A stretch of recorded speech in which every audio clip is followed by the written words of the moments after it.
Pois moi boa tarde a todas e a todos. Para min é un prazer, un ano máis, estar presente nesta inauguración das 34 xornadas Luisa Sorei, que ademais levan por título Soutos de Castiñeiro ecosistemas multifuncionais, algo que nos define moitísimo como provincia e que estou seguro que as persoas que me acompañan, especialmente neste caso pois Antonio Rigueiro, a parte de coordinador, profesor, catedrático, e un vello coñecido desta casa, pois nos van a expoñer en detalle os pormenores desta primeira charla inaugural.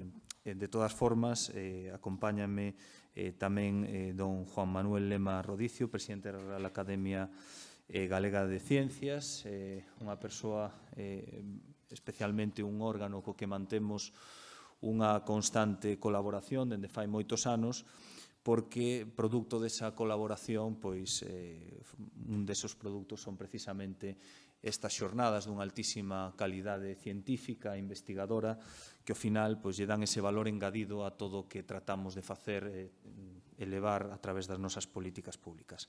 Sen máis dilación, despois pecharei un pouco esta presentación. Cédolle a palabra a don Antonio Rigueiro Rodríguez. Moi boas tardes, señor diputado de Promoción Económica e Social, señor presidente da Real Academia Galega de Ciencias. Botamos a andar esta edición número 34 das xornadas Luisa Sorei, que levan ese nome, están dedicadas a Luisa Sorei, que foi un médico moi coñecido na cidade de Lugo, falecido hai uns anos. El foi vicepresidente da Real Academia Galega de Ciencias e tamén secretario da Real Academia Galega de Ciencias. O vimos homenaxeando desde que faleceu, dándolle a estas xornadas o seu nome. Este ano, pois, quixemos dedicalas aos Soutos de Castiñeiros, esa árbore emblemática tan importante para Galicia e para os galegos desde hai moitos séculos, seguramente milenios.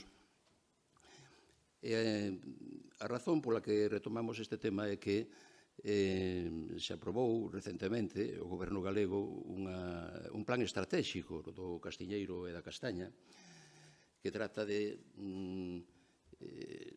dar pulo, por unha parte de promocionar a recuperación de soutos vellos e, por outra parte, a creación de novos soutos, atender problemas sanitarios desta especie, mellorar a transformación, a industrialización e a comercialización das castañas. Entón, como se están poñendo en marcha axudas, incentivos, en relación coa conservación de soutos e da creación de novos soutos, pensamos que é un bon momento para dedicar este ciclo, estas xornadas, a aspectos técnicos relevantes, como é, por exemplo, o material vegetal para a creación de novos soutos, o aspecto sanitario, a conservación de recursos xenéticos, as técnicas de implantación culturais e selvícolas, volver a poñela sobre a mesa, porque constantemente hai avances nestes eidos, e seguramente haberá persoas interesadas, entre eles, suposto, os que estades hoxe aquí e os que nos siguen polo canal de YouTube da Real Academia Galega de Ciencias, que lles poden ser de utilidade, que lles poden ser de interés, pois estes temas que se van ir impartindo ao longo das xornadas. Eu quero agradecer á Deputación Provincial de Lugo, como sempre, o seu apoio, e este ano, ademais, que podamos retransmitir por YouTube, polo canal de YouTube da Academia, estas xornadas para as persoas que non poden estar aquí presencialmente. Eu penso que é un avance importante. Moitas gracias tamén aos asistentes. Inscribíronse máis de 120 persoas nestas xornadas, o que indica que é un tema que atrae, non? Que é de interese para moita xente, non? Que é o que nos pretendemos tamén. E, por suposto, moitas gracias tamén aos ponentes, aos relatores, non? As persoas que van impartir as 7 leccións en cada unha ao longo das xornadas. E, bueno, algún deles está aquí presente e se agradecemos tamén que aporten os seus coñecementos, as súas experiencias, os avances que van conseguindo en relación co cultivo do castiñeiro, coa súa sanidade, coa mellora xenética, que, polo tanto, que poidades disfrutar todos deses coñecementos, desas experiencias e deses avances. Mais nada, pola miña parte, darvos a benvida a esta edición número 34 das Xornadas Luís Asorei. Pois moitas grazas, Antonio, como sempre.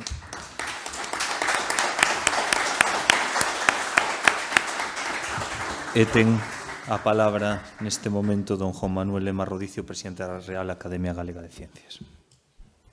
2 minutos, nada máis para agradecer primeiro os presentes, tamén os que están na derradeira fila, que se escoitaba moito mellor dende adiante de todo, pero, bueno, ali na derradeira estades ali máis cómodos. Pero, bueno, tamén os que nos siguen polo canal de YouTube, pero especialmente os meus agradecementos á Diputación Provincial de Lugo, ao diputado Pablo Rivera, que dende hai anos ten a amabilidade de presidir esta inauguración, e, por suposto, ao académico profesor Antonio Rigueiro, que é o alma mater deste ciclo. Ciclo que levamos xa 34 anos, parece unha cousa doada de conseguir, pero 34 anos ao longo dese tempo, se se miran os temas que se trataron, é increíble, pero non están repetidos. E son todos temas relacionados co medio ambiente, coa explotación sostible de recursos naturais, temas que sempre teñen moita importancia, non tan só a nivel de Lugo, a nivel provincia de Lugo, sino tamén a nivel de Galicia. É un tema xa non só económico, sino tamén social. Por lo tanto, creemos que é un tema monotema, que é o que se sigue durante estes 34 anos, que creemos que ten moita demanda e aos asistentes que están interesados no curso, pois así o demostran, verdad? Simplemente agradecer de novo que a Diputación este ano tivera ben implementar o sistema de transmisión por streaming. Tiñamos moita demanda, outros anos o fixemos dun xeito un pouco máis manual, este ano vai ser moito máis profesional, e, polo tanto, todos os que están seguindo estas xornadas a distancia, pois que desexamos que teñan unha moi boa recepción e moi boa calidade de transmisión. Sin máis, pois, de novo, agradecer a vosa presencia. Grazas.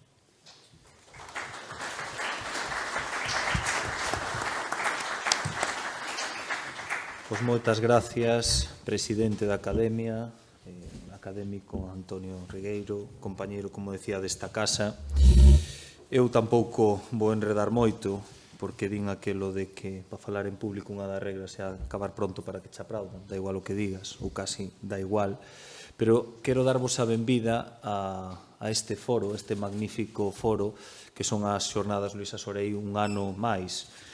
Un ano no que, como moi ben decían as persoeiros que me precederon, incorporamos esta tecnoloxía a través do servicio de audiovisuais desta casa, que é un valor engadido a sumarlle por o grado alto de demanda que teñen estas xornadas a realización deste tipo de eventos.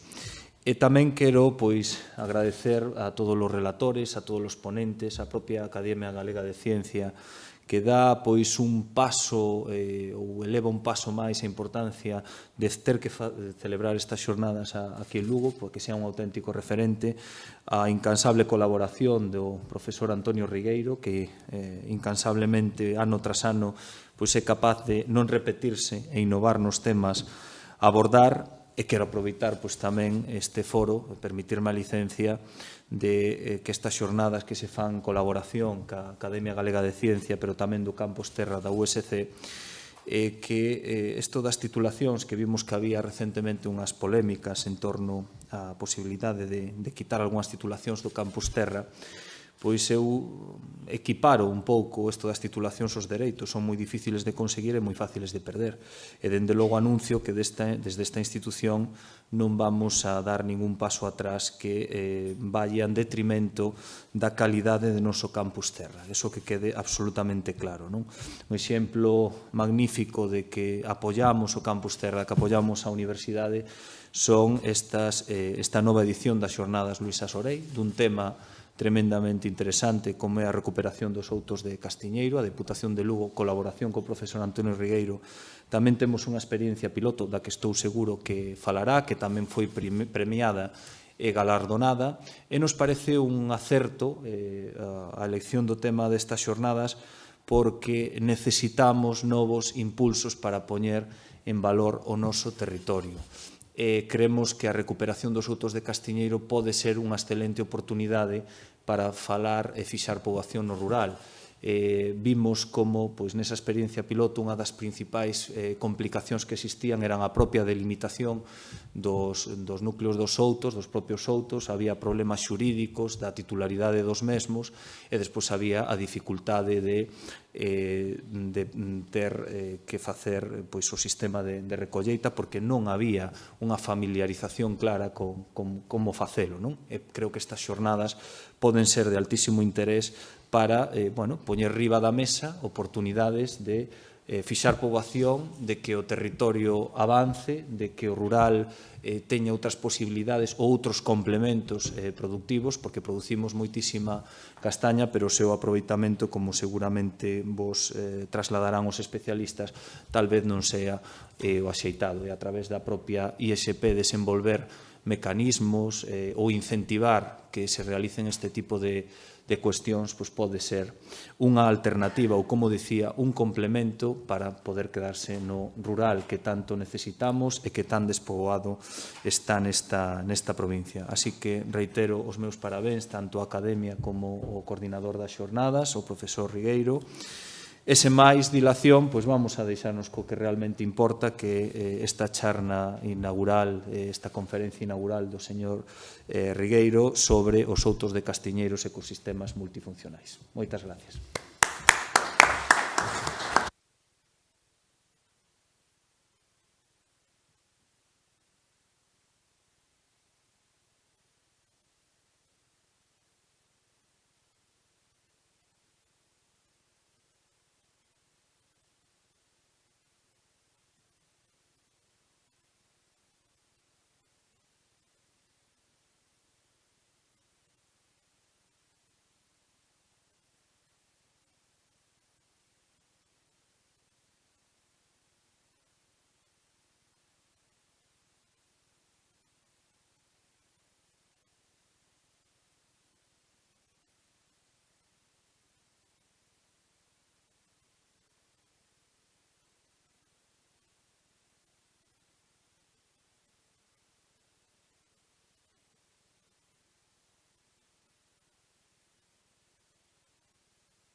Gracias. Todos os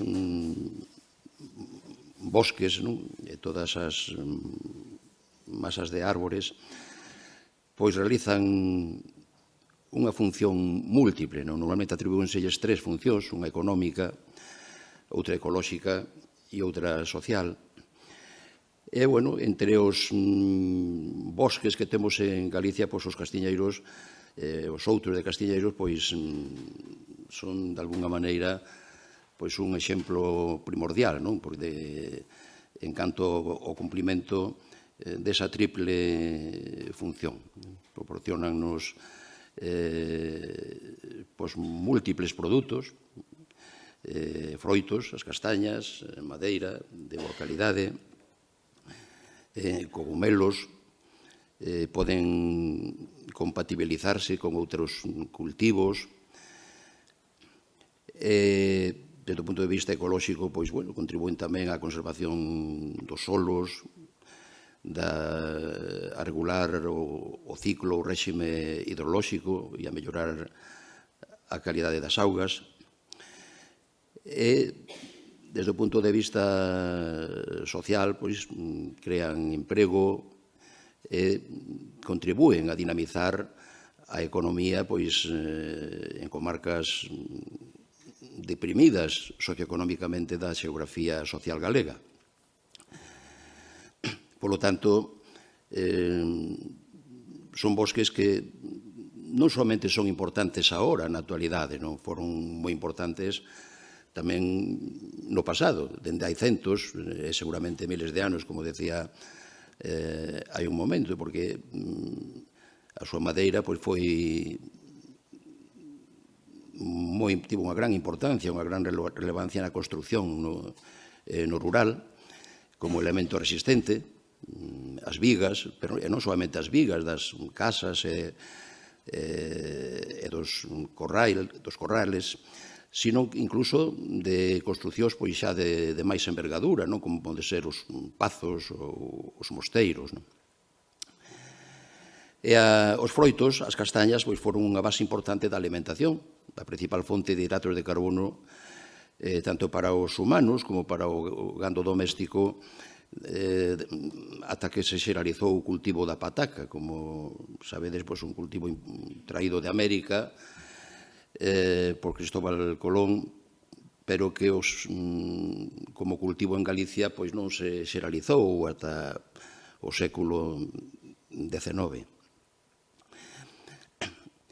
De feito, nos primeiros tempos, as patacas que non foron moi ben acollidas, non foron moi ben recibidas polos galegos, non? Unha cousa rara que aquí nunca non se coñecía, unha forma irregular, con eses ollos que teñen, que ademais se crían baixo da terra.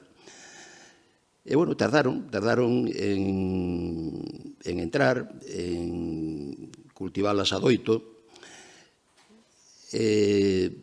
axudou a que se familiarizaran con elas o feito de que tamén no século XIX pois, os castiñeiros viñeron a menos, porque unha doenza coñecida co nome da tinta, que é mortal para o castiñeiro, pois adquiriu unha especial virulencia. E entonces desapareceron moitos outos en Galicia, e de alguna maneira pois, os galegos daquela época pois se viron obrigados, non, a apostar pola pataca, aínda que inicialmente pois non lles gustaba moito. Así, nalgúnas zonas de Galicia pois lle chamaban as patacas nos primeiros tempos castañolas ou castañas da terra ou castañas mariñas, porque viñan sustituir o papel que na alimentación viñeran desenvolvendo as castañas. E hai uns anos, nunha charla nun instituto na zona de Ribeira, creo recordar, pois falándolles destes temas e de que nalgúnas zonas de Galicia pois lles chamaran inicialmente as patacas castañas e castañolas, acercouseme un alumno e dixome: é que no meu pobo ainda lles chaman castañas as patacas. E logo, ocorreuseme mirar no dicionario da Real Academia Galega, está aceptado actualmente, non? Ainda hai zonas de Galicia onde lle chaman castañas as patacas. O tema que eu vou desenvolver pois é os outros de castiñeiros entendidos como sistemas agroforestais. Decía que os castiñeiros e os outros pois, nos proporcionan pois, múltiples produtos, se poden compatibilizar con outros cultivos, poden producir pasto, outro tipo de produtos como poden ser os cogumelos, e todo iso pois, encaixa perfectamente no que é a definición de sistemas agroforestais, como veremos dentro de un momentiño. Pero quero comezar con esta transparencia, non? Que de alguna maneira, ou con esta proxección, que de alguna maneira é explicativa da gran importancia, do gran cariño que os galegos lle tivemos e lle temos ao castiñeiro. E é unha proxección que lle roubei pois, a un amigo e colega aquí presente, Pablo Gontán Fraga, porque me gustou. Está no cemiterio de Rábade, e di que de todas as árbores que hai en Europa, o castiñeiro é a que máis anos pode chegar a vivir. Bueno, isto é relativo, non? Hai outras árbores como o teixo que tamén poden ser moitas veces centenarias ou incluso milenarias. Fai máis de 40 millóns de anos xa había castiñeiros na Terra, e fai só alrededor de 2 millóns de anos que apareceu o home.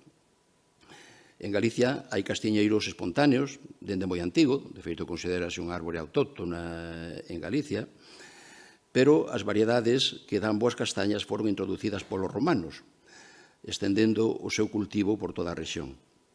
A castaña é alimento para moitos animais e tamén para o home, e a súa madeira é unha madeira noble, moi valorada pola súa longa duración, e, como din os vellos, o castiñeiro é eterno. Durante moito tempo, hai todavía algunhas publicacións, algúns libros que o inclúen, que atribúen a introducción do castiñeiro en Galicia aos romanos. Pero a verdade é que esa é unha posibilidade, unha teoría que está desbotada, non? Científicamente desde hai tempo. Hoxe acéptase que o castiñeiro é unha árbore autóctona en Galicia, porque hai testemunhas de análisis palinolóxicos, de análisis palinolóxicas de pole en turbeiras, e tamén de outros rexistros fósiles que nos indican que hai xa moitos miles de anos que había castiñeiros aquí en Galicia. O que sí parece ser que fixeron os romanos, que xa coñecían o castiñeiro e utilizaban, incluso facían fariña de castañas e pan de castañas, e era unha base importante na alimentación das tropas dos romanos, que, como sabedes, pois era un pobo moi loitador, moi guerreiro. Eles coñecían algunhas variedades, e é de supoñer que naquelas comarcas, aquelas zonas, aqueles países que eles iban conquistando, que levaran, que introduciran esas variedades e algunhas técnicas de cultivo, posiblemente. Aínda que hai estudos que indican que os outos en Galicia se realizaron bastantes despois da época romana, na Idade Media, e que tiveron bastante que ver, como sucedeu tamén, por exemplo, con outros cultivos, como o viñedo, as ordes monásticas, os mosteiros. O castiñeiro sigue sendo unha especie importante desde distintos aspectos, unha especie importante no eido económico, como comentamos, tamén no eido ecolóxico, desde o punto de vista paisaxístico, tamén o seu acervo xenético importante. Temos en Galicia máis de 80 cultivares tradicionais de castiñeiro, un patrimonio xenético que debemos conservar. E ten unha importancia cultural tamén grande, non? Hai, por exemplo, celebracións, estamos en época de magostos, non? E hoxe, poucas parroquias e poucos lugares hai en Galicia que non celebren o seu magosto, e outros aspectos que comentaremos tamén, porque este patrimonio cultural material e inmaterial alrededor, en torno ao Castiñeiro, tamén é importante. Desde o punto de vista económico, son importantes os seus froitos, as castañas e a súa madeira, unha madeira que é moi durable, se non se humedece, se non se molla, e que é moi resistente á flexión, por iso foi moi importante na construción como elemento resistente para facer as vigas.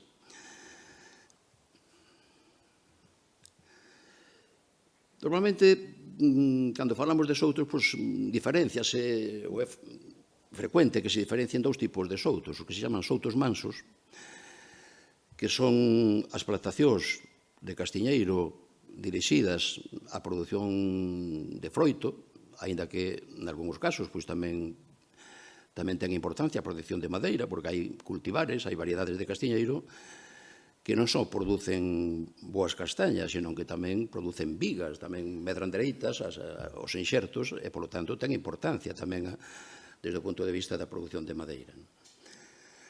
E estes outros mansos, que son, lóxicamente, bosques artificiais, bosques antrópicos, bosques creados polos humanos, o que non merma a súa importancia. Poden ser creados coa plantación de castiñeiros enxertados, con cultivares, con variedades produtoras de castaña de calidade. Nese caso, o portaenxerto pode ser castiñeiro do país, castaña sativa, ou pode ser o castiñeiro híbrido resistente á tinta, castaña coudercí. Normalmente recoméndase o portaenxerto de castiñeiro híbrido naquelas zonas onde hai máis probabilidade ou máis perigo de incidencia da tinta, que soe ser nas altitudes máis baixas, por debaixo de 500, 600 metros de altitude. E nas zonas máis altas, e sobre todo nas montañas orientais, estáse aceptando a plantación de castiñeiro insertado sobre patrón ou padrón de castiñeiro do país, de castaña sativa, aínda que, lóxicamente, é sensible a doenza da tinta, é dicir, que se corre un risco de que poida ser atacado por esta doenza. E outra forma de crear soutos mansos é plantando directamente castiñeiros híbridos resistentes á tinta, produtores directos de castaña de boa calidade, porque dentro das dúcias de clóns de híbridos de castiñeiro resistente á tinta, hai algúns que teñen unha boa aptitude para producir froito, outros unha boa aptitude para producir madeira, e outros teñen a doble aptitude, producen madeira e castañas de aceptable calidade. Diferencianse os soutos bravos dos mansos. Os bravos dedícanse fundamentalmente a produción principal é a de madeira.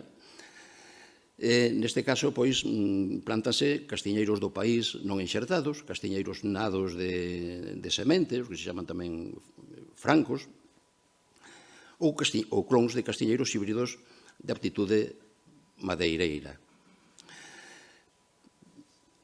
Ás veces, algúns, por exemplo, destes castiñeiros do país non enxertados que nacen de semente, resulta que tamén producen castañas de aceptable calidade, pero iso non o saberemos ata que teñamos as primeiras producións. En cambio, cando creamos un souto manso cun castiñeiro enxertado, cunha variedade determinada, sabemos que as castañas van a ser as correspondentes a esa variedade ou a ese cultivar, como é lóxico.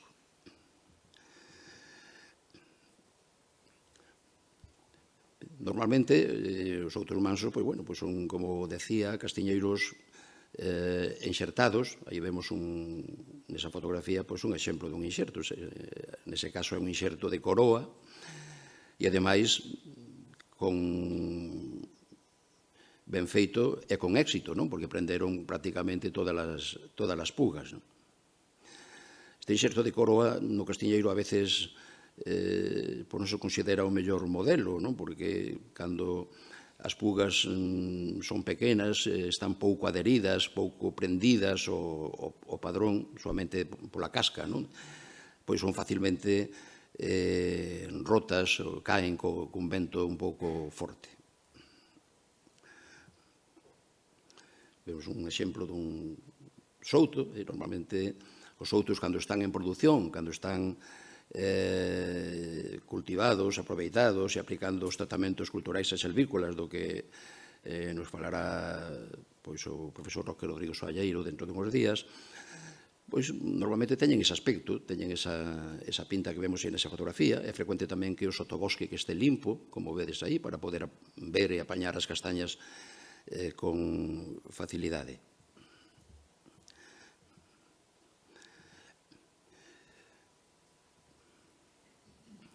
Non hai datos totalmente fiables da superficie ocupada polos soutos en Galicia. Estímase que hai, según os datos do último inventario forestal, que os datos de campo se fixeron xa hai uns cuantos anos, agora estáse facendo un inventario forestal continuo de Galicia, pero non hai datos todavía concretos de superficie ocupada polas distintas especies. Entón, os datos dos que dispoñemos amosan unhas 50.000 hectáreas de castiñeiro en Galicia, e desas 50.000 hectáreas, aproximadamente unhas 30.000 hectáreas serían soutos mansos, fundamentalmente.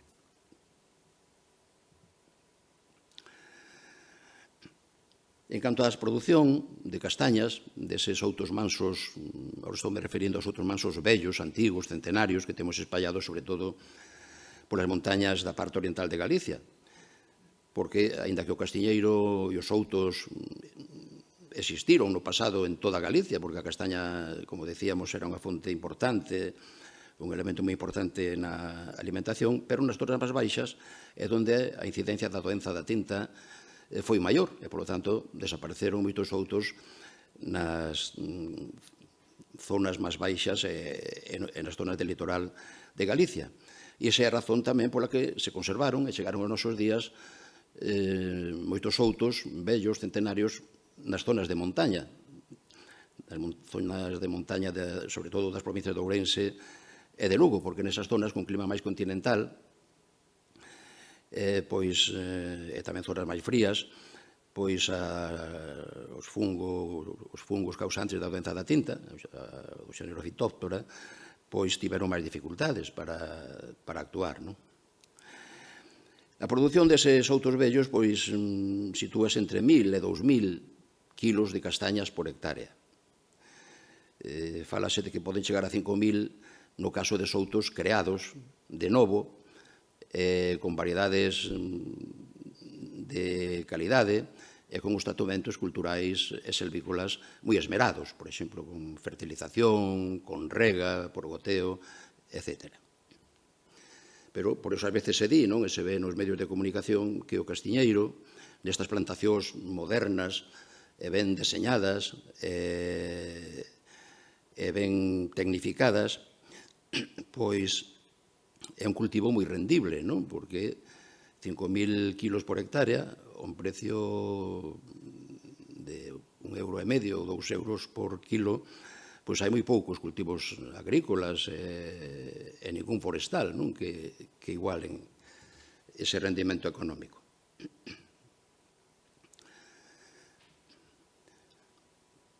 En Galicia colleitanse anualmente e comercialízanse do orde de 20.000 toneladas, uns 20 millóns de kilos de castañas.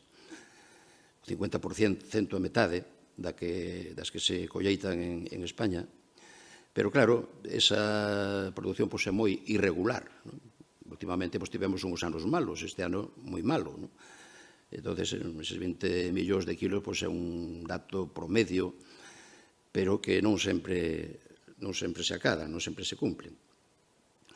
O 50% comercializanse en fresco, o 40% dedicas á industria de primeira transformación, sobre todo pelado e conxelado, E o 10% pois, a industria de segunda transformación, que é a elaboración de fariñas, de confituras, marrón glacé e cousas deste tipo.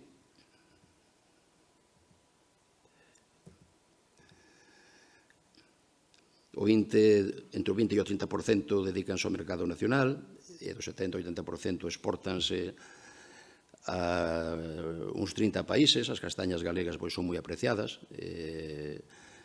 no resto de España e tamén en países de Europa, asiáticos, de América do Norte e do Sur.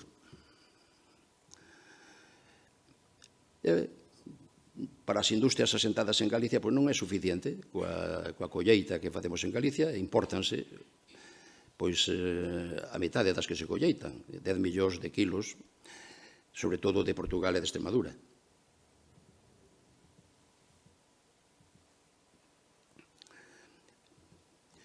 Desde o ano 2009 temos en Galicia unha indicación xeográfica protexida que nos falará en detalle destes temas de comercialización e de industrialización, porque teñen unha conferencia no ciclo. Esta indicación xeográfica protexida pois protexe no mercado nacional e internacional as nosas castañas.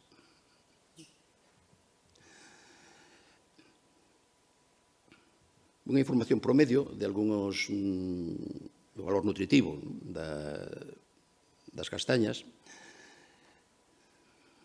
é que ten un contido alto en hidratos de carbono, como era de esperar,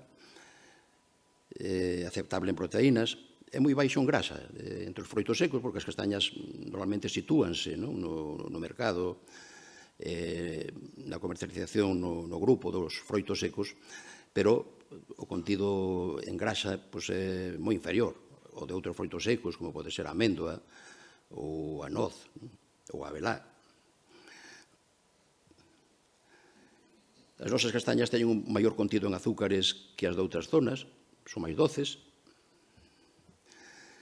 teñen un contido en proteínas e en aminoácidos esenciais de alto valor biolóxico, moi baixo contido en grasas, como comentamos, alto contido en vitaminas e minerais, baixo contido en gluten, porque son aceptables para algunhas persoas celíacas, e teñen unha alta relación potasio-sodio, o que as fai recomendables, ou polo menos que as poden tomar as persoas que teñan, as que lle recomendan dietas baixas en sodio, como as persoas hipertensas. Como comentaba, a produción anual nos outros vellos pois é moi irregular. Aquí temos uns datos de experiencias nosas. Por exemplo, no ano 2013, pois vemos que no ciclo de produción, pois, que normalmente son os meses de outubro e novembro, 1.600 kilos por hectárea. O ano seguinte, no 2014, pois casi se duplica esa produción.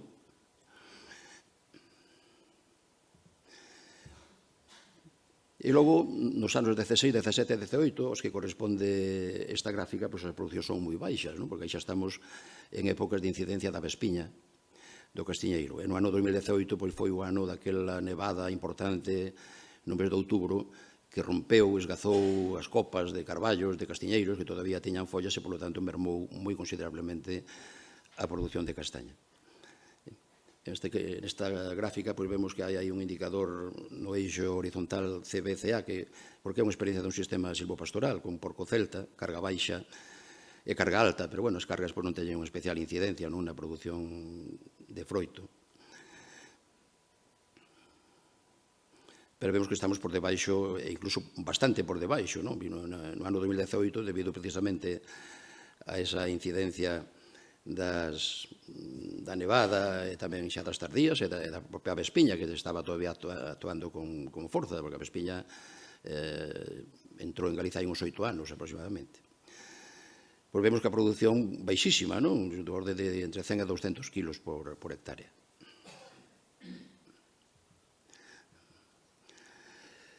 Os outros vellos teñen unha problemática que tamén é vella, tamén é antiga e tamén é conocida, é que A ver se agora con este plan estratégico se consigue solucionar polo menos algúns dos aspectos que imos comentar. Por unha parte, a propiedade. Os outros de Castiñeiros, como o terreo forestal e agrícola en xeral en Galicia, é de minifundio. Microparcelas. Nalgúnas comarcas, hasta 9 parcelas por propietario, pero cunha superficie media de 1.600 metros cadrados.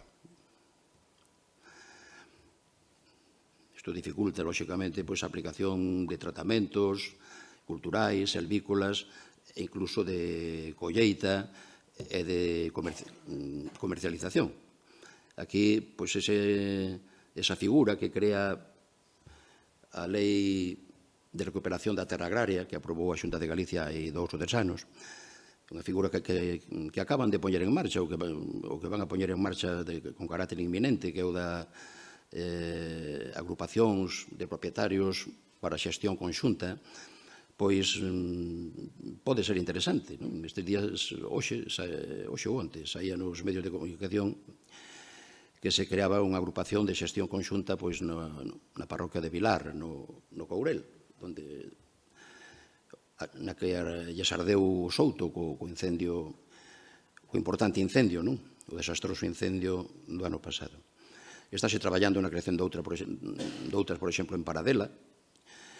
É unha figura que eu penso que pode dar xogo, non somente no eido dos Soutos, tamén no eido dos terreos forestais e agrícolas en xeral. No eido forestal intentouse superar o minifundio primeiro cas USFOR, aquelas unidades de xestión forestal sostible, e logo cas SOFOR, pero, ainda que se crearon algunhas, tanto USFOR como SOFOR, son fabas contadas, desde logo o problema non se solucionou, nin se vai a solucionar con esas figuras, a ver se esta, das agrupacións de xestión conxunta,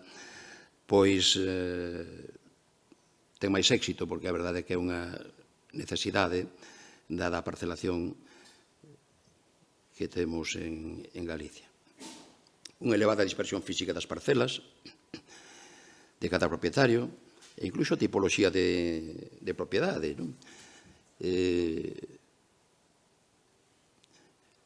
Cos outros de Castiñeiros hai comarcas, hai parroquias, hai zonas nas que os propietarios teñen unhas parcelas, cada un con unha superficie determinada de souto, xeralmente en varias parcelas, como dicíamos. Pero hai outras zonas nas que non é así. Por exemplo, no Courel é frecuente que un souto, pero os veciños, os propietarios, non teñen unidades de superficie ou trozos de superficie, o que teñen son castiñeiros concretos, que ademais se identifican co nome da familia ou co nome da súa casa.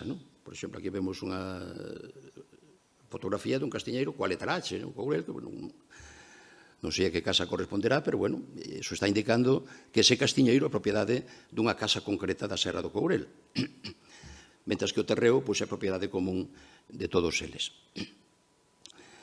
Incluso se dá, ás veces, a situación de fincas das que hai castiñeiros que son propiedade dun veciño, mentras que o solo é propiedade doutro. Eu na miña aldea teño algún caso destes, sou propietario de algún terreo que hai algún castiñeiro que non é meu.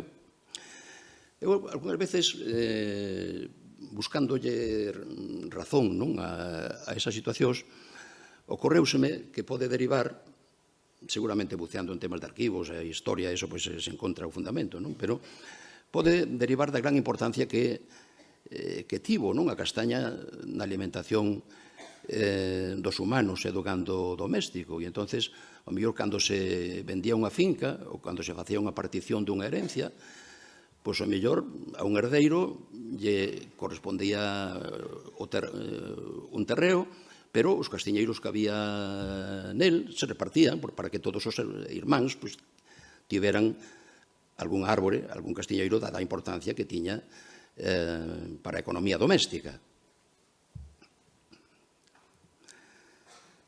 O despoboamento no medio rural pois, bueno, evidentemente está condicionando, non? O despoboamento e o envellecemento da poboación, pois del está derivando pois o abandono, non somente de soutos, non? Tamén de prácticas agrícolas, gandeiras, prados, fincas de cultivo. E cando isto sucede, pois os soutos tenden a desaparecer. Os soutos, se non se aplican as prácticas culturais e selvícolas que necesitan e non se roza periódicamente o sotobosque para poder apañar as castañas, pois vai evolucionando, non? O souto normalmente están sobre terreo que corresponde a outros tipos de bosques. É dicir, que o terreo que ocupan os soutos normalmente no pasado, ou antes de plantar os soutos, pois eran, en moitos casos, eran reboleiras, bosques de rebolo, de cerqueiro, de cuercos pirenaica. E esas especies, se os soutos non se tratan adecuadamente, pois tenden a recuperar o seu terreo. E en Galicia pois hai zonas de soutos nas que se van convertindo paseniñamente en cerqueirais. Elevado número de propietarios descoñecidos ou inaccesibles, abandono do campo, absentismo, isto tamén é un problema xeral, non solamente nos soutos, sino incluso en fincas agrícolas, pero sobre todo en fincas forestais. A Xunta de Galicia pois trasladaba aos medios de comunicación hai uns meses que en algunhas comarcas de Ourense pois que había parroquias nas que o 50% das fincas eran de propietario descoñecido, non se sabe de quen son. As herdanzas non repartidas, entón, o mellor un herdeiro pois quere facer algo, pero os outros non queren, entón, pois, bueno, pois eso, así é imposible facer nada. A mestura de variedades, este é un problema importante tamén de cara á comercialización das castañas, porque hoxe o mercado prefire, valora máis, paga máis, produto homoxéneo, é dicir, unha variedade concreta e, sobre todo, variedades que teñan un bo calibre, que sexan grandes, que entren poucas nun quilo, que pelen ben, que estén pouco tapicadas, que se conserven ben. E, en cambio, o que temos nos outros vellos normalmente son mesturas. Incluso, ás veces, nunha parcela pequena, nun souto pequeno, a mellor de 1.500, 2.000 metros cadrados, pois temos 4 ou 5 ou 6 ou 7 variedades distintas. E iso, que no seu momento tiña a súa lógica, porque a castaña era tan importante que tiñan que asegurar a produción. Entón, poñían variedades de cedo e variedades de tarde. Se había unha xeada temperá, as de cedo non producirían, pero as de tarde sí. Mesturaban variedades, unhas boas para asar, outras boas para cocer, outras boas para secar. Tiñan que asegurar que iban ter castañas e que iban ter que poder disfrutar das castañas, comer castañas durante todo o ano. Entonces, esa mestura de variedades non era algo, bueno, porque lle salía así ou algo aleatorio, non, era algo buscado, porque naquel momento, interesáballes que fora así. Pero, actualmente, iso, de cara ao mercado actual, pois é un inconveniente, e é un inconveniente grande, non? Porque ofrecen ao mercado un produto heteroxéneo que se valora menos e que, polo tanto, se paga menos. O sea, castañas mesturadas dun souto destes vellos, pois, ao mellor, se pagan a €1 o quilo, cando se é un produto homoxéneo, de calidade, seleccionado, pois pode chegar a €2 e máis o quilo. Bueno, en Portugal se fala ás veces de precios de hasta 3 e 4 euros por quilo. Bueno, e logo outro problema importante é a situación fitosanitaria, na que non vou entrar, porque hai outra conferencia que se dedica a este tema. Un problema moi importante. O castiñeiro é un árbore moi resistente, é moi resiliente, pero a verdade é que menos mal que o é, porque lle caen todas desde o punto de vista sanitario, como me imagino que xa sabedes e que veredes de todas maneiras na conferencia de mañá. Os soutos, decía que non somente producen castañas, non somente producen madeira, sino que, bueno, teñen tamén unha importancia económica desde outros puntos de vista. Por exemplo, desde o punto de vista de planta melífera. O castiñeiro é unha árbore a que van as abellas, a buscar pole, a buscar néctar, a buscar propóleos, e dese punto de vista ten unha gran importancia na produción melífera naquelas comarcas nas que abundan os soutos. Podemos establecer sistemas agroforestais, acompañando os soutos, sobre todo cando son novos, de outros cultivos. Os soutos son plantacións moi pouco densas, normalmente 100 pés por hectárea aproximadamente, polo tanto queda moita luz, moito espazo entre as árbores, sobre todo cando son novas, que se pode aproveitar para establecer outros cultivos, como poden ser froiteiras arbustivas, o arando nese caso, por citar unha, ou plantas medicinais, como a xanzá, como a genciana lútea, por citar outro exemplo. E tamén podemos establecer outros cultivos, como cereais. Na provincia de Ourense, no pasado, era moi frecuente cultivar centeo nos soutos. A colza. Aquí vemos un exemplo de cultivo de patacas baixo Castiñeiros, na illa de Tenerife. Tamén se pode aproveitar a montaneira, como porcos celtas, por exemplo, gando que aproveita as castañas, ou cando menos as castañas marruís, aquelas que non recollemos para comercializar. Podemos ter pasteiros baixo dos castiñeiros, esa é unha fotografía que corresponde a unha experiencia nosa de hai moitos anos, unha pradeira que se plantou con raigraxa inglés, trevo branco e dactilo, e sobre a que se plantaron castiñeiros híbridos, mentre os castiñeiros eran pequenos, que deixaban chegar luz, radiación solar ao solo, a produción de pasto era prácticamente a mesma que se non houbera árbores. Logo, cando foron cerrando as copas, o sotobosque foi evolucionando, foron desaparecendo as especies sementadas e foron establecendo outras herbáceas dali da zona menos productivas e de menos calidade pastícola, pero durante varios anos se puido compatibilizar o crecemento dos castiñeiros co aproveitamento pastícola do sotobosque. Ten importancia tamén de cara á caza, por exemplo, o xabarín, o corzo, nesta época alimentanse as castañas son un elemento importante na súa dieta. E os cogumelos. Os outros, os castiñeiros, son árbores que forman micorrizas con especies de cogumelos dos que teñen máis interese, máis importancia comercial, entre os que temos en Galicia. Cítase varias dúcias de especies de fungos superiores, micorrícicos, que se asocian co castiñeiro. Se falamos de sistemas agroforestales en Europa, normalmente estes son os tipos máis importantes. Dos que eu subliñei dous aí, ou lle den cor amarela aos dous que, inda que se poden relacionar cos outros de castiñeiros máis prácticas agroforestais, pero eu voume centrar nesas dúas. Os cultivos ou colleitas en bosques, de carpóforos de fungos comestibles, plantas medicinais, plantas ornamentais, de interese culinario, etc. E o outro son os sistemas silvopastorais, a combinación de árbores ou arbustos, neste caso árbores, castiñeiros, e animais en pastoreo.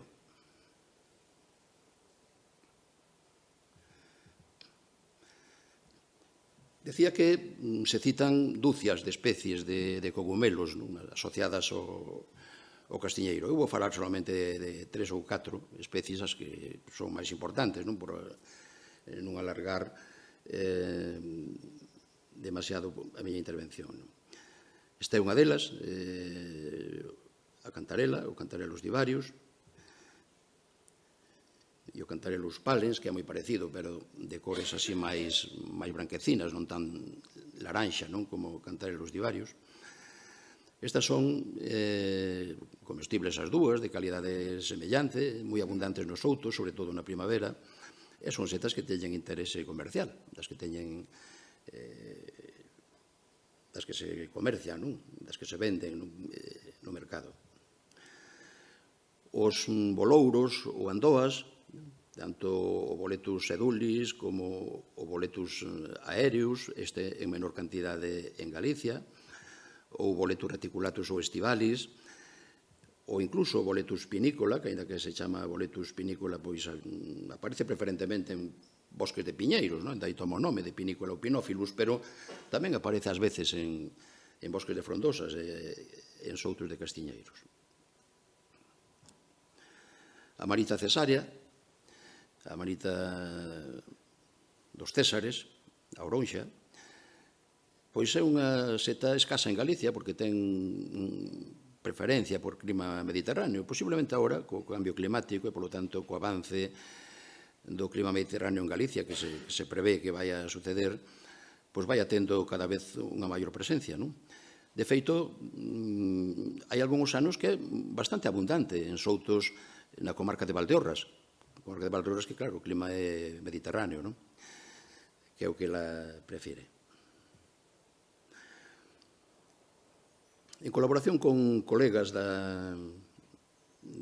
noso departamento, onde eles está aquí presente, Roque Rodríguez Sualleiro e Julián Alonso, estivemos facendo seguimento dunhas parcelas na Serra do Courel, facendo unha estimación da produción micolóxica. E son parcelas en bosques de faias, de soutos, de reboleiras, de aciñeiras, bosques de ribeira e piñeirais.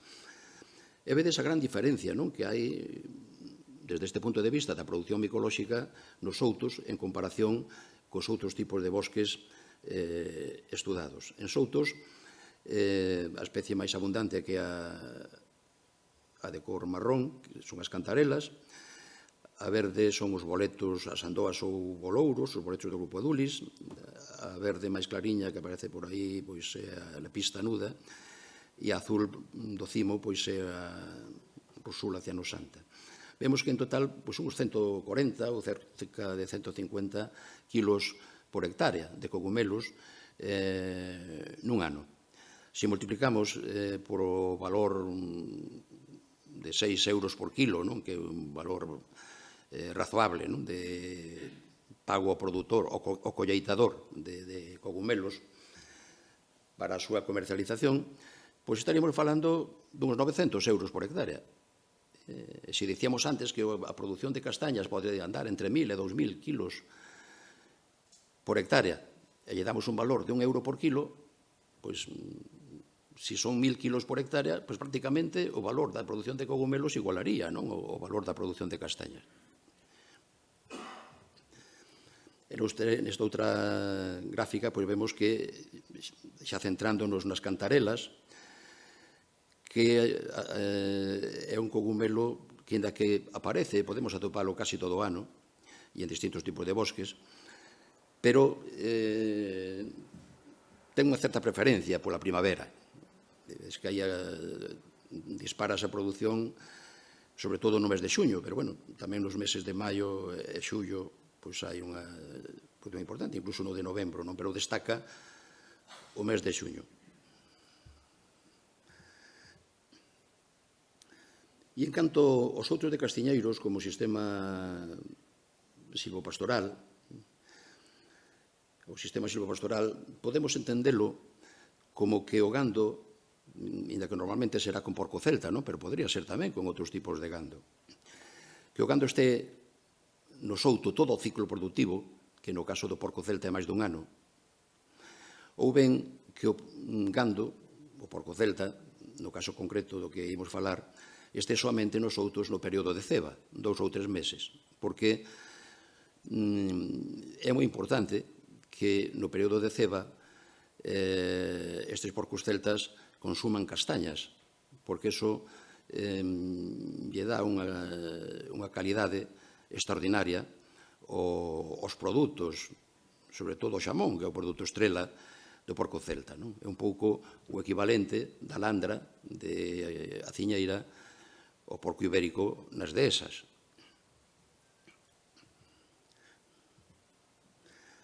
Tamén pode haber sistemas silvopastoriais con outras árbores, falando do porco celta, con carballos, tamén que aproveiten as landras.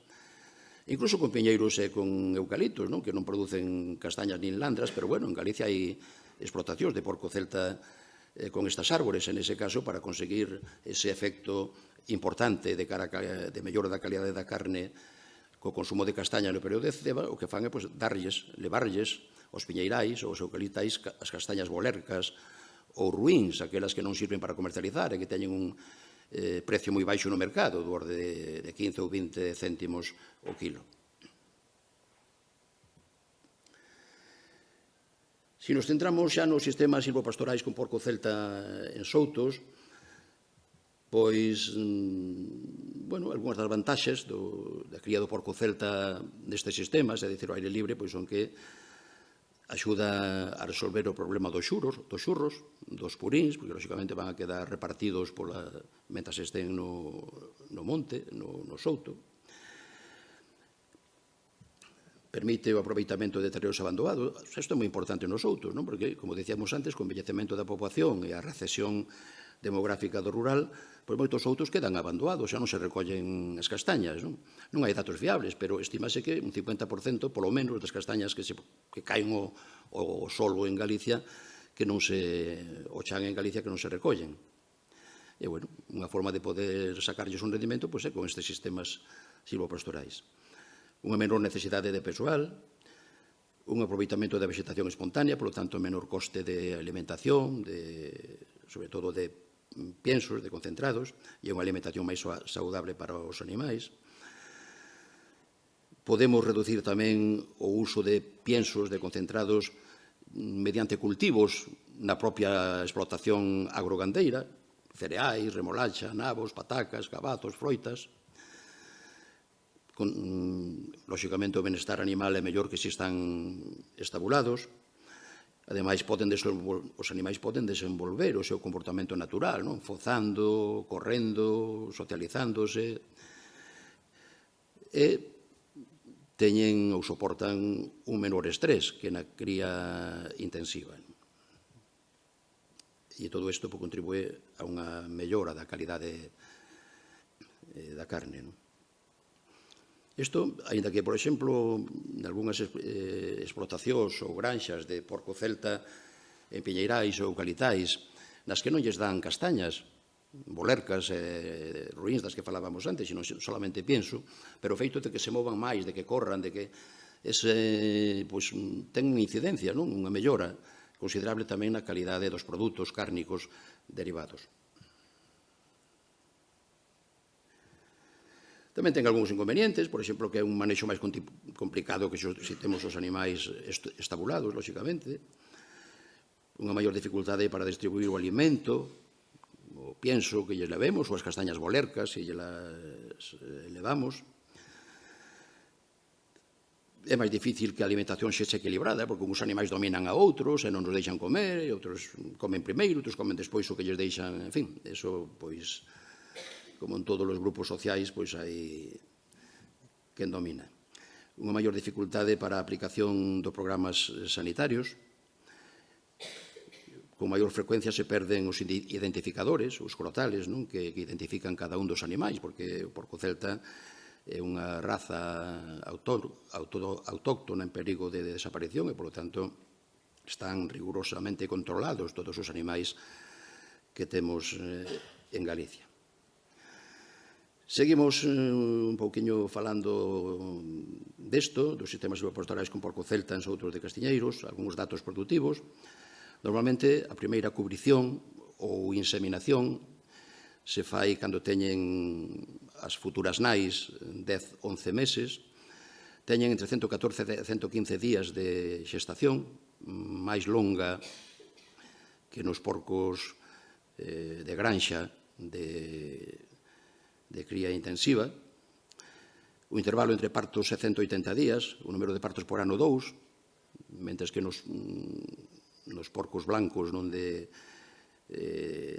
cría de granxas intensivas é algo máis de 2. Unha prolificidade de 12 a 14 vacoriños por parto e unha lactación de 45 a 60 días, que é casi o doble da habitual dos porcos blancos de explotacións intensivas. pesan ao nacer entre 1,1 e 1,3 kilos, o destete entre 5 e 8 kilos, poden entrar no monte a partir dunhos 18 ou 22 kilos, cando xa, lóxicamente, están destetados, levan tempo destetados, xa se foron endurecendo un pouquiño. A idade de sacrificio entre 12 e 14 meses, máis dun ano normalmente, é dicir, bastante máis longa que a idade de sacrificio dos porcos de granxa habituais. Un peso vivo medio ao sacrificio de 150 kilos en peso vivo, 120 en canal, e unha ganancia media diaria de peso de 0,3 a 0,6 kilos, que está fundamentalmente en función da cantidade de castañas que haxa ese ano, tamén da carga gandeira, que lles toque máis ou menos a cada animal, e tamén do pienso, da cantidade de pienso que consuman, que normalmente son 2 ou 3 kilos por día. É animal, é cabeza. Hai algunhas normas que regulan este tipo de explotacións, por exemplo, o Real Decreto relativo ás normas mínimas para a protección dos porcos. As normas van, en xeral, na dirección de evitar o sufrimento animal, do benestar animal, e tamén de evitar o deterioro daquelas bosques, daqueles outos, no caso que nos está ocupando agora, nos que poidan establecerse estes sistemas silvopastorais. Este Real Decreto fala da castración, prohibindo en xeral a castración cirúrxica, invitando a acudir á castración química, a vincadura nasal, que son eses ferretes que se lles poñían antes, que agora non está permitido no fuciño aos porcos para que non fozaran, ou o corte dos rabos, porque os porcos celtas, cando están estresados,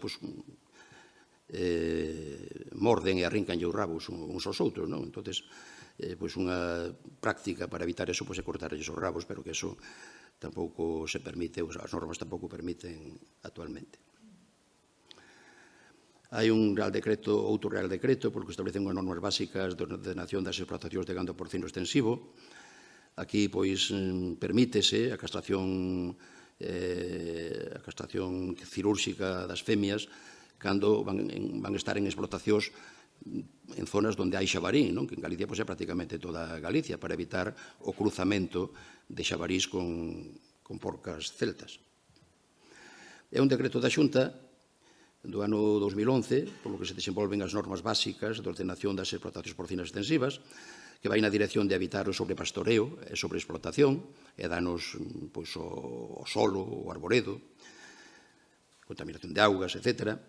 Establece unha carga máxima de 15 porcos por hectárea en animais de ceba, que son os que normalmente utilizaremos nun sistema silvopastoral en Souto de Castiñeiros, o que supón 2,4 unidades de gando maior por hectárea, e exixe un programa de manexo e de rotación que ten que aprobar a Xunta para garantir que se cumplen eses estándares que establece a norma.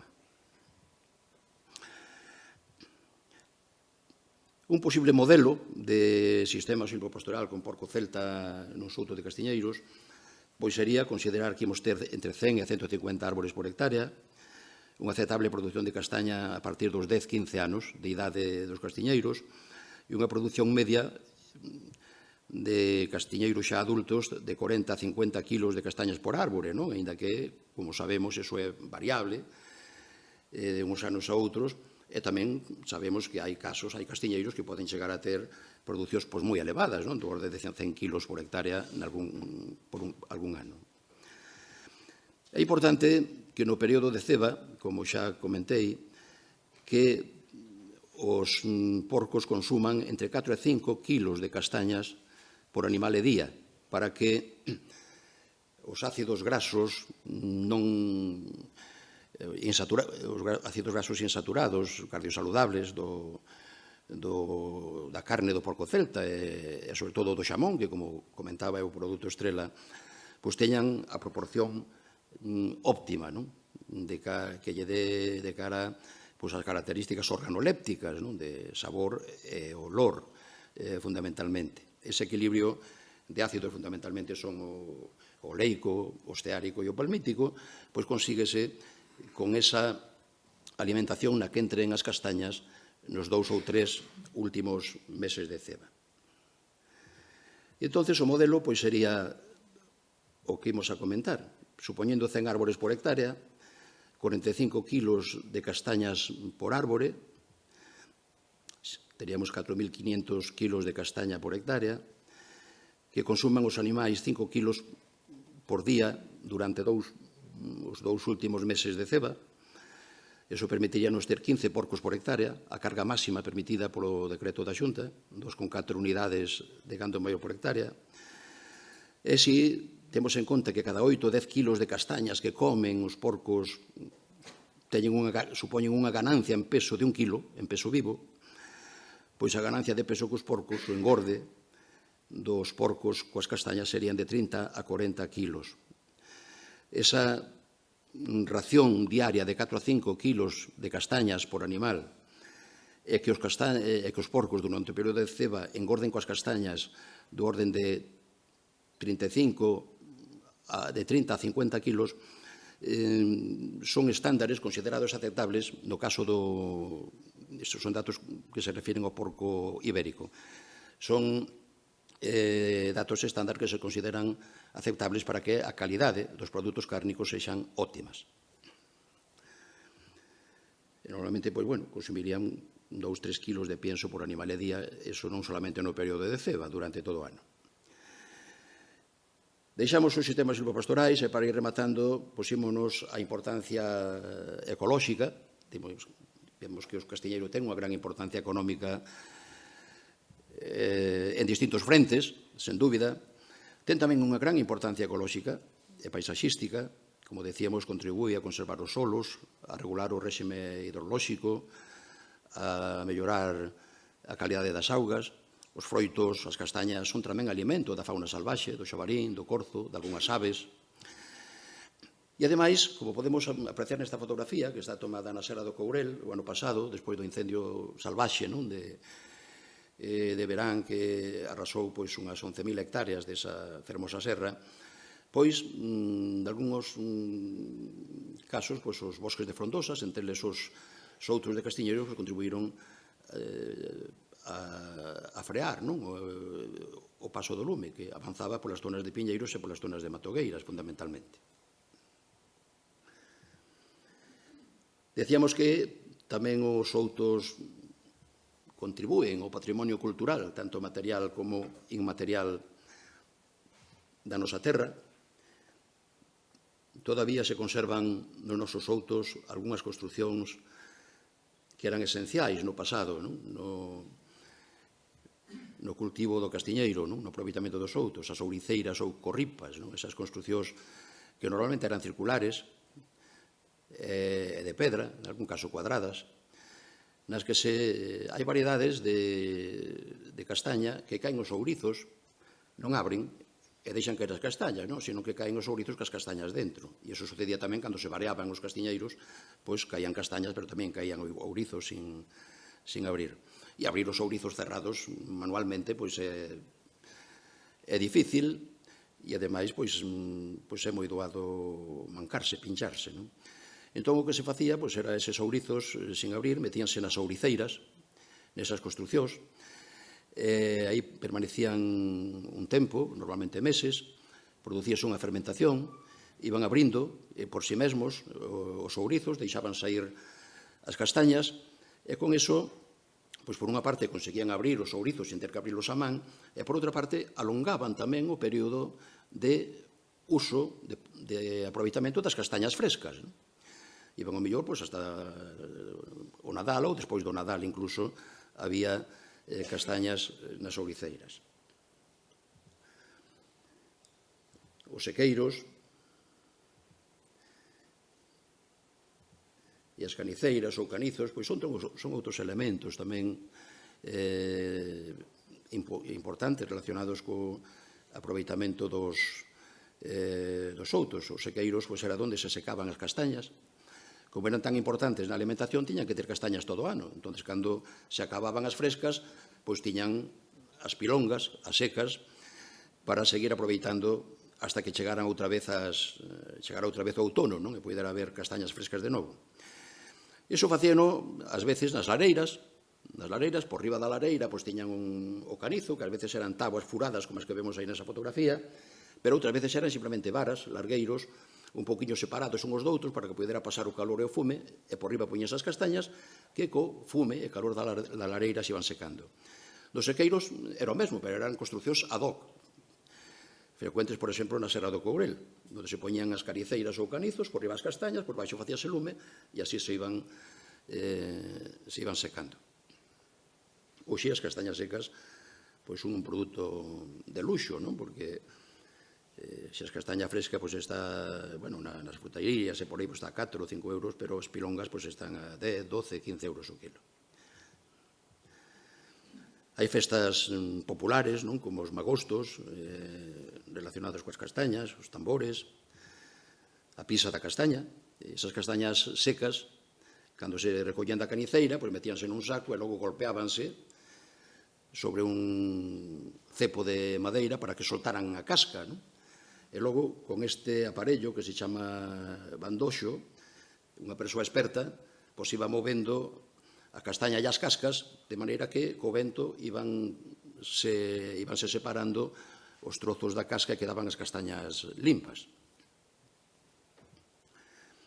Pois todas estas prácticas, que eran prácticas habituais no manexo da castaña no pasado, no noso rural, pois hoxe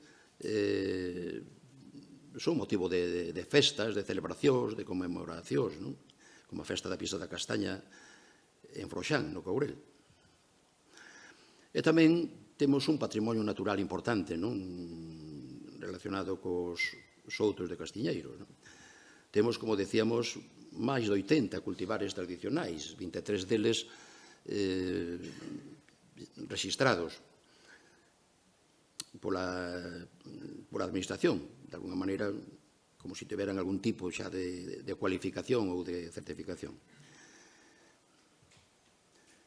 Hai unha representación deles, casi todos son das montañas orientais de Lugo e de Ourense, algunhas son máis ou menos resistentes á vespiña, que é o que se indica aí cando se pon a vespiña, algunhas son boas para producir castaña, froito e madeira, unhas son máis resistentes ao frío que outras, en fin. Algunhas, como a negral, ten un importante interés como polinizadora, porque o castiñeiro, aínda que é un árbore que ten flores unisexuais monoicas, é dicir, que ten as masculinas e as femeninas no mesmo pé, na mesma árbore, pero no caso de moitas variedades non se autopoliniza, ten que haber unha polinización cruzada, e por iso son importantes estas variedades polinizadoras, como a negral, que ten uns estames moi longos e, polo tanto, pode dispersar o pole con moita facilidade. Outras variedades teñen estames moi curtos e, polo tanto, polinizan moi mal ou non polinizan. Tamén os outos son un hábitat da Rede Natura 2000. É un hábitat protexido por esta normativa europea que creou esa Rede Natura 2000, que realmente é unha norma dirixida, é unha norma, a norma de protección ambiental máis ambiciosa que se desenvolveu desde logo en Europa e seguramente no mundo, que pretende conservar os ecosistemas que temos actualmente e tamén as especies de flora e de fauna que chegaron aos nosos días. E entre os hábitats que protexe, nos que son de tipo bosque, de arboredo, que son os que figuran aí nesa proxección, están os outos, como vedes, son o código 9260, e temos en Galicia, según o plan director da Rede Natura 2000, 11.600 hectáreas de soutos de castiñeiros incluídos na Rede Natura 2000, polo tanto, protegidos por esa norma. Representan aproximadamente o 35% dos soutos que temos en Galicia. E tamén, desde o ano 2007, temos en Galicia un catálogo de árbores senlleiras, no que, nese ano 2007, a árbore máis representada era o carballo común, o corcurróboro, seguido do castiñeiro, con 8 exemplares.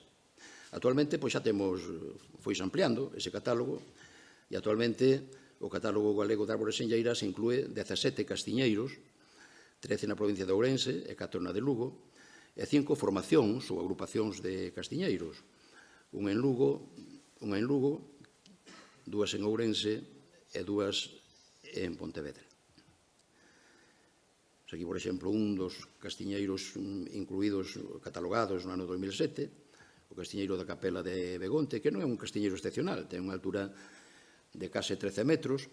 Normalmente os castiñeiros monumentais non destacan pola altura, porque como se demoucan periódicamente, se cepan periódicamente, se fradan, pois entonces non se lles deixa alcanzar unha gran altura. Destacan, eso sí, polo diámetro do tronco. Este, por exemplo, da Capela, pois ten un perímetro normal de 6,60 metros, que tampouco é excepcional. Hai castiñeiros catalogados que teñen máis de 10 metros de perímetro normal. Este está catalogado non pola súa dendrometría, hai moitos outros con maior dendrometría en Galicia, senón por unha razón de tipo cultural, pola que se chama o castiñeiro da Capela, porque na oquedade, na cavidade do seu tronco, o pintor de Bamonde, Vítor Corral, pois esculpiu unha imaxe da Virxe do Rosario e a atención na propia madeira do castiñeiro, ademais. E en atención pois, a esa razón, a ese valor de tipo cultural, pois está no catálogo, non polas súas dimensións. Tamén está catalogado o souto de Rozavales, un souto de variedade amarelante, centenario, é moi fermoso, no concello de Manzaneda, na provincia de Ourense, que a mí me gusta, cando poño esta foto, comentar que é unha demostración de que os outros de castiñeiros son bosques artificiais, antrópicos, non naturais, porque, se vos fixades, os castiñeiros están en liña, non? E iso non é habitual que o faga a natureza. Ou o souto da Rubial, en Parada do Courel, onde temos castiñeiros como os que vos decía antes, non? Cunha letra, neste caso unha letra N, indicando o nome da casa do propietario. Neste caso, é un souto que hai outros soutos mellores no Courel. Tamén se catalogou en atención a un valor de tipo cultural, porque é o souto de Uxío Novoneira, como sabedes, o poeta do Courel, de Parada do Courel. E os castiñeiros que pertencen á súa casa levan a N do seu apelido, de Novoneira.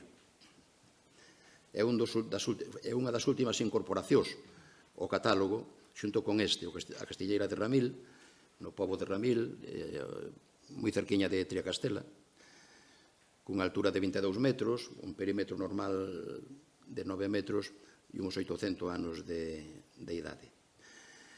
E, bueno, xa para terminar, pois comentar que estes monumentos naturais pois non solamente teñen un valor simbólico, sino que, se os valoramos desde o punto de vista económico, con algunha metodoloxía das habituais neste eido, como a norma Granada, que é unha metodoloxía de valoración de arboredo moi bello, monumental, insustituible, e é unha metodoloxía aceptada incluso en procesos judiciais, é dicir que, bueno, non é unha metodoloxía, digamos, gratuita, que nos saquemos da manga e digamos, pois dá 300.000 como podía dar 50.000. Ben, pois o Castiñeiro de Pumbariños, que é un dos máis, vamos a comentar simplemente para terminar os tres máis, vamos a chamarlles, vale a redundancia, monumentos vegetais máis monumentais de Galicia. O de Pumbariños, que está en Manzaneda, na provincia de Ourense, nese souto de Rozavales, que víamos aí un momentiño, pois aplicando esta norma Granada, pois hai unha valoración de máis de 400.000 euros. No de Souto Grande, que ten un diámetro, unha circunferencia do tronco todavía superior, case 800.000 euros. E no de Oreal, tamén máis de 700.000 euros. É dicir que, bueno, isto danos unha idea, por exemplo, do risco que correría unha persoa que lle faga dano a un destes monumentos vegetais e que sexa denunciado por ese dano. Este é o de Pumbariños, o dos 400.000 euros, do concello de Manzaneda, cunha altura de 16 metros e unha circunferencia normal de máis de 12 metros.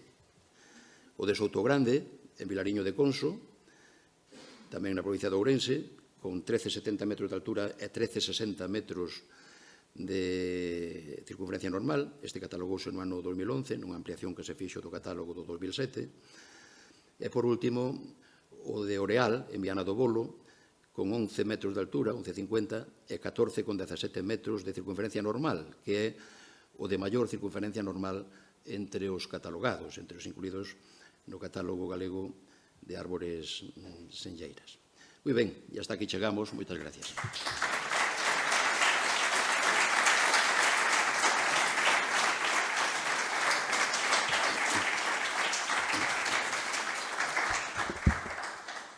Moitas gracias. Se hai alguna pregunta?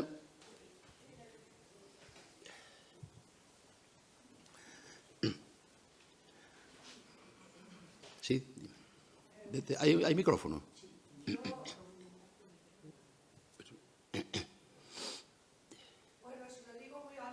Sí. Si lo dices muy alto, igual te escucho. Yo vengo de Dinamarca y ahí tenemos pocas castañas que se comen. Vinieron con los monjes franceses en no sé cuándo. Pero tenemos muchas castañas que no se pueden comer. ¿En dónde te estás refiriendo? Dinamarca, castañas que no se pueden comer. ¿Pero en dónde? Dinamarca. Ah, en Dinamarca. Sí. Y esas castañas las llamamos castaña de caballo. No sé con qué caballos, ¿no? Pero son castaños que crecen de forma natural, no plantados. Pero que no se pueden comer. Mi pregunta es si también hay algunos de esos en Galicia. Sí. Y se usa la madera de esos. ¿Perdón? Se usa la madera. Las Claro. castañas que no se pueden comer. Se usa la madera de esos. Sí, en los castaños de lo que yo llamaba los soutos bravos, de castaños que nacen de semilla, que no están injertados. En esos castaños bravos, francos, nacidos de semilla, sucede, claro, puede haber alguno que tenga castañas, que dé castañas de cierta calidad, bastante buenas, aprovechables, comestibles, ¿no? Pero también puede suceder que dé castañas que realmente no tienen carne, que no tienen almendra, que no son comestibles, ¿no? Pero bueno, lo que sí pueden ser productores, pueden tener un buen porte forestal y producir madera de buena calidad, ¿no? Para tener una garantía tener la garantía de castañas de calidad, pues hay que acudir al injerto, para tener la garantía. Las danesas que no se pueden comer son así de grandes. Y tienen la castaña dentro, pero no se puede comer. Pero tienen almendra grande y carnosa. ¿Y son castaños del país? ¿Son castañas sativa? No sé qué clase son, nosotros la llamamos Pero castañas de caballo. ¿Es en las ciudades o es en el monte? Bueno, no tenemos monte, pero es en la naturaleza. Sí, es en la naturaleza, y se usan para jugar los niños y cualquier cosa, pero comerse no se pueden y son bastante grandes. Sí, hay un castaño, ¿no?, que es otra especie y que no tiene nada que ver, además, con nuestro castaño, que se llama castaño de Indias, que es muy utilizado en plantaciones, en parques, en jardines, a veces en áreas recreativas, que produce, en el nuestro, las castañas son los frutos. En el castaño de Indias, las castañas son las semillas. Y las semillas del castaño de Indias son muy parecidas a nuestras castañas, ¿no?, a las castañas del castaño del país, de castaña sativa, ¿no? Pero no son comestibles, ¿no? No son comestibles por los humanos, ¿eh? Para algunos tipos de ganado, sí, por ejemplo, para los caballos. De hecho, el árbol se llama Aesculus hippocastanum. Hippocastanum quiere decir castaño de caballos, ¿no?, porque parece ser que para los castaños de carreras, de razas selectas de carreras, que les produce una buena musculatura y bueno, que es un alimento apreciado para... Eso es lo que llamamos en Dinamarca, castaño de caballo. Pero seguramente no es el castaño non é sativa, el castaño europeo. Seguramente non. É moi raro que un castaño europeo que diga castaña grande, con almendra grande, iso que non sea comestible. Sabrá mejor ou peor, pero comestible debe ser, non?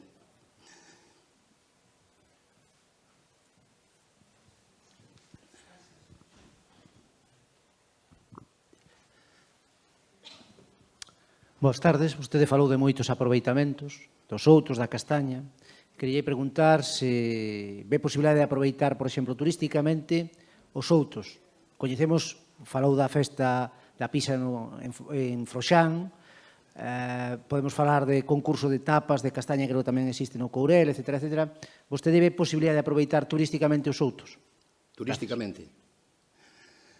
Bueno, os outros son bosques que producen unha paisaxe atractiva, ben valorada cando se fan estudos de psicoloxía da paisaxe, destas enquisas que se fan, se trata de valorar entre que sea cualitativamente a calidade paisaxística. Eu creo que a calquera dos que nos gusta, dos que somos do medio rural ou nos gusta pasear polo medio rural, pois valoramos a paisaxe dos outros. O feito de que, bueno, hai moita xente que se move ao campo precisamente por eso, para disfrutar da paisaxe, ou porque lle gusta a fotografía de paisaxes, ou porque lles gusta logo, son aficionados á pintura, e logo lles gusta representar ese tipo de paisaxes. Pero, bueno, o castiñeiro, desde o punto de vista tamén da produción micolóxica, ou do aproveitamento micolóxico, eso sí que está moi directamente relacionado tamén cos aspectos turísticos, é dicir, coas rutas. O mismo que no Courel se fan rutas de sendeirismo, por exemplo, Marcos, ca súa empresa de Pío Paxaro. Ou se fan a veces, que con eso xa non estou tan de acordo, a veces pois carreiras ou camiñatas multitudinarias, afortunadamente agora se están apartando das zonas máis sensibles, pero en algún momento pois hasta as querían meter pola Devesa da Rogueiro, o bosque máis emblemático da Serra do Courel. Pero o mesmo que se fan actividades dese tipo, se poden facer rutas botánicas, se poden facer rutas micolóxicas. No Courel que hai distintos tipos de sustrato, as covas tamén das kársticas, das zonas calcarias, por rutas con interés xeolóxico, tamén hai moitos restos, porque que seguramente a moitos vos extrañará, que o que hoxe a Serra do Courel estivo no fondo do mar no pasado, hai moitos fósiles de animais mariños, e todo eso pois son valores, agora que ademais é un parque xeolóxico mundial declarado pola UNESCO, pois son aspectos que hai que poñer en valor, para aproveitar de forma turística, ordenada, de forma sostible, sin estragar ou sin matar a galiña dos ovos de ouro, pois eses valores. E os outros, pois vamos, desde o meu punto de vista, pois contribúen tamén a eses valores, ademais, vamos, son partidario de fomentar tamén eses aspectos de tipo cultural dos que falábamos, como a festa da pizza, os magostos, magosto tamén é xa tradicional a festa da castaña, de Folgoso e de Seoane, un ano nun sitio e outro ano noutro. Incluso aspectos didácticos, como pode ser o tema das doenzas, das enfermedades, as variedades da castaña, que no Courel hai unhas 12 ou 15 variedades moi interesantes e ben representadas. Pois todo iso, sobre todo para a xente nova do Courel e para os visitantes de fora, todo iso a veces interpretamos o turismo como solamente ir por ali, pasear, bonito, facer fotos, ver as orquídeas. Non, hai que intentar ás veces tamén que se saque algo de proveito, desde o punto de vista cultural, que se aprenda algo, bueno, pois aí, claro, sería interesante que algún día o Courel sexa parque natural, como que eu penso que o merece, sen dúbida, e que entón, porque eso supoña tamén uns investimentos e que poida haber guías de natureza e todo eso que poidan facer, bueno, estes traballos de ensinanza, ou de desde o punto de vista didáctico, aproveitar esas visitas e esas rutas para que a xente se quede con algo máis que con aquilo de que bonito é isto, non? Alguna pregunta máis? Sí. Espera, que eu pasei un micrófono que eu de oído xa non ando moi ben. Imagino que no caso do Un poquinho máis alto, se funciona eso. Imagino que no eido do turismo esta regulación que plantexa sería en canto á limitación de número de usuarios e unha vixianza, porque podería afectar dende as raíces das árbores máis lonxevas, máis senlleiras, ata o propio ecosistema da zona. A verdade que non yo entendí moi ben, Si, eu refírome a que se se fai un uso turístico do tradicional, que estamos acostumbrados a un turismo bastante masivo, podería verse afectada tanto o ecosistema da zona, a flora, a fauna, como as propias árbores que son máis lonxevas e máis senlleiras. Por exemplo, no eucaliptal de Chavín, o abo está rodeado para estar protegido porque as propias raíces estaban vendose afectadas por tanto tránsito de visitantes. Se refire a un aproveitamento. Está ponendo de exemplo o abo de eucalipto ou de Chavín de un problema causado precisamente por tantas visitas. É dicir, está falando de se o turismo pode provocar danos se non se fai de forma controlada. Indudablemente sí, o turismo se non se fai de forma controlada, sostible, pois pode causar danos e ademais pode causar danos moi importantes. Se nos centramos outra vez na que dices tú do eucaliptal de Chavín, do abo, que está enfermo, que está, bueno, pode ter que ver a compactación do chan por exceso de visitantes e que queren ademais abrazalo e ver canta xente é necesaria para abrazar o tronco e todo eso, non? Pero, bueno, aparte disso, hai tamén problemas de tipo sanitario, non? Que poden estar, por outra parte, de alguna maneira, agravados precisamente pola debilidade que pode ter o árbore por ese pisoteo e por esa compactación do solo. Pero se volvemos ao Courel, un dos atractivos do Courel son as orquídeas silvestres, que nos meses de maio, xuño, realmente hai 20 e tantas especies que son un atractivo, son unha preciosidade, realmente. Hai moita xente que vai ao Courel a ver as orquídeas. Todo iso, se non hai un control, que habitualmente non hai, normalmente pode ir á zona das zonas calcarias, que é onde aparecen as orquídeas calqueras, non fai falta ningún permiso, o que se fai falta permiso, o que está prohibido, é arrincar as orquídeas ou tratar de sachar e sacar os tubérculos para logo reproducilas nunha maceta na casa. Está prohibido porque é unha zona especial de conservación da Rede Natura. Habería que pedir a autorización á Dirección Xeral de Patrimonio Natural. Pero, claro, como non hai quen controle ou quen haberá algúns axentes ambientais, pero, lóxicamente, non poden estar en toda a serra, os poucos que hai ali. É seguro, estou totalmente convencido de que haberá persoas que van ver as orquídeas e lles gustan tanto que dicen, pois eu vou sacar e levarme unha para casa.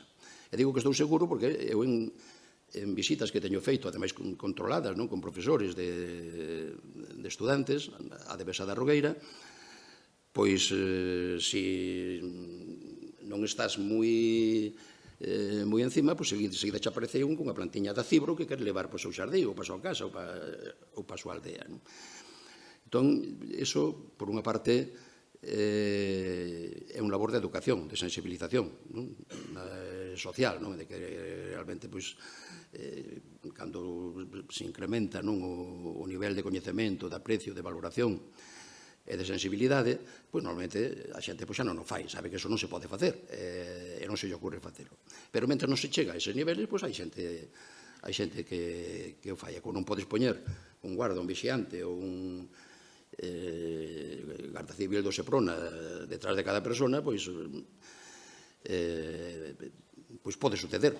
Penso que desde ese punto de vista, pois, tens toda a razón de que o turismo pois, debe ser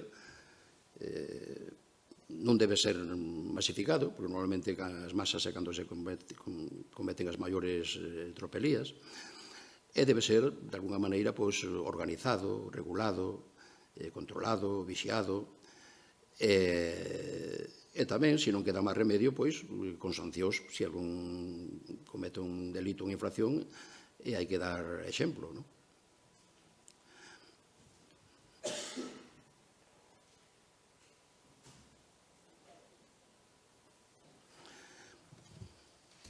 Bueno, pois se non hai máis preguntas, imos terminando. Moitas gracias pola vosa atención.